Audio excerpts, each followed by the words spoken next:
শ্ৰী শ্ৰী কৃষ্ণৰ দৌল মহোৎসৱ উদযাপন। তামুলপুৰ মহকুমাৰ অন্তৰ্গত বালাবাৰী সত্ৰত ৬৪ সংখ্যক শ্ৰীকৃষ্ণৰ দৌল উৎসৱ তিনিদিনীয়াকৈ উদযাপন কৰা হয়। ৰাতিপুৱাৰ পৰা বিভিন্ন কাৰ্যক্ৰমণিকাৰে উৎসৱমুখৰ হৈ পৰে বালাবাৰী অঞ্চল।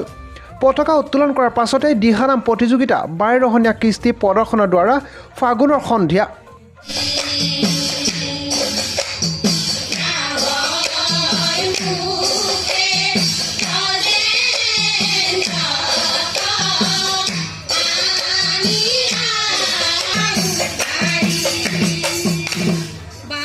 কৃষ্ণ কৃষ্ণ কৃষ্ণ ৬৪ সংখ্যক শ্ৰীকৃষ্ণৰ দৌল পতাকা উত্তোলন কৰে উদযাপন সমিতিৰ সন্মানীয় সভাপতি ধীৰাজ কলিতাই।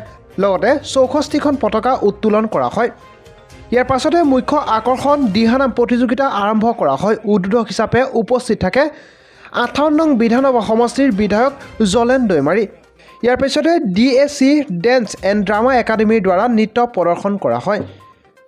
এবাৰ বালাবাৰী আঞ্চলিক দৌল মহোৎসৱৰ ৬৪ সংখ্যক অনুষ্ঠান আৰু ৬৪ সংখ্যক অনুষ্ঠানত আমি বৰ্ণাঢ্য ৪দিনীয়া কাৰ্যসূচীৰে আমি আয়োজন কৰিছোঁ। আমাৰ আজি ৩ দিন পাৰ হৈ গ'ল আৰু ৬৪ সংখ্যক উৎসৱ উপলক্ষে আমি কেইটামান ব্যতিক্ৰমী কাৰ্যসূচী লৈছোঁ।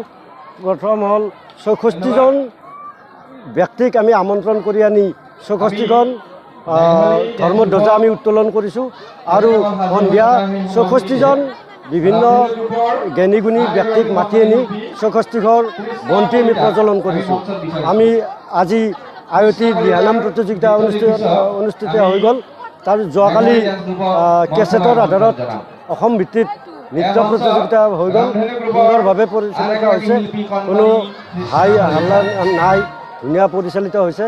আৰু অহাকালি দিনৰ ২ বজাত আমি থিয়া নাম আয়তীসকলৰ দ্বাৰা থিয়া নাম দলটিক মাতি আমন্ত্ৰণ কৰিছোঁ।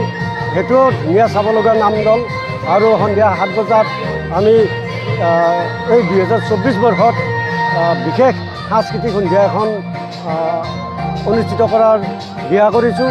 আৰু সেই সাংস্কৃতিক সন্ধিয়াত থাকিব গায়ক, সুকণ্ঠী গায়ক আকাশ প্ৰীতম। গতিকে সমূহ কাৰ্যসূচীতে হৈ যোৱা যিকেইটা হৈ গ'ল আৰু যিকেইটা হ'ব লগা আছে কাৰ্যসূচী, হৈ যোৱা কাৰ্যসূচীকেইটাত ৰাইজে যি ধৰণে আমাক সহায় সহযোগিতা আগবঢ়াইছে আৰু অহা দিনৰ কাৰ্যসূচীটো ৰাইজে সহযোগিতা আগবঢ়াব বুলি আশা কৰিছোঁ, বিশ্বাস ৰাখিছোঁ।